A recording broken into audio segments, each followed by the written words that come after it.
Assalamualaikum warahmatullahi wabarakatuh. Perkenalkan, saya Eko Heri Praptono, calon guru penggerak angkatan 7 dari Kabupaten Bojonegoro. Kali ini saya akan menyampaikan koneksi antar materi, yaitu kesimpulan dan refleksi pemikiran Ki Hajar Dewantoro. Berikut ini kesimpulan dari filosofi pemikiran Ki Hajar Dewantoro. Yang pertama, pendidikan adalah menuntun atau among, yaitu menuntun segala kekuatan kodrat yang ada pada anak-anak agar mereka dapat mencapai keselamatan dan kebahagiaan yang setinggi-tingginya baik sebagai manusia maupun anggota masyarakat. Yang kedua adalah kodrat anak, yaitu merdeka dan bermain, memberi ruang kebebasan untuk bereksplorasi secara kreatif sesuai minat dan bakatnya. Yang ketiga yaitu pendidikan yang berhamba pada anak. Maknanya pendidikan yang berpihak atau berpusat pada anak atau disebut sebagai student center. 4. Anak bukan tabula rasa.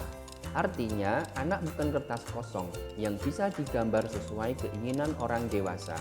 Jadi, pendidik harus menebalkan laku anak dengan kekuatan konteks diri anak dan sosiokultural. Yang kelima adalah budi pekerti. Budi pekerti melatih anak untuk memiliki kesadaran diri yang utuh untuk menjadi dirinya, yaitu kemerdekaan diri dan kemerdekaan orang lain. 6. Pendidik diibaratkan sebagai petani, menuntun tumbuh atau hidupnya kekuatan kodrat yang ada pada anak-anak agar dapat memperbaiki lakunya, bukan dasarnya. Refleksi pemikiran Ki Hajar Dewantoro. 1. Apa yang Anda percaya tentang murid dan pembelajaran di kelas sebelum Anda mempelajari modul 1.1? 2. Apa yang berubah dari pemikiran atau perilaku Anda setelah mempelajari modul ini? 3. Apa yang dapat segera Anda terapkan lebih baik agar kelas Anda mencerminkan pemikiran Ki Hajar Dewantoro? Yang saya percaya tentang murid dan pembelajaran di kelas sebelum saya mempelajari modul ini. Yang pertama, murid harus menuntaskan semua mata pelajaran. Yang kedua, ketuntasan belajar ketika murid mendapat nilai mencapai KKM. Yang ketiga, murid tidak paham jika materi pelajaran tidak saya jelaskan. Istilahnya teacher center, yaitu duduk rapi, tenang, dan fokus pada guru. Yang keempat, yaitu pembelajaran yang efektif selalu di dalam kelas. 5. Pemberian hukuman dapat merubah perilaku murid menjadi lebih baik. Selanjutnya adalah yang berubah dari pemikiran atau perilaku saya setelah mempelajari modul ini, yaitu mendidik adalah menuntun. Maka pendidik harus mampu mengembangkan minat dan bakat anak sesuai kodratnya, ibarat petani. Yang kedua, pembelajaran berpusat pada anak atau disebut student center, karena setiap anak itu unik dan istimewa.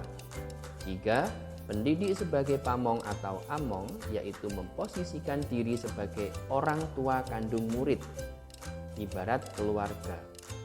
Yang keempat, pendidikan dan kebudayaan adalah satu kesatuan yang utuh. Jadi, pendidikan harus menyesuaikan konteks lokal sosial budaya masing-masing.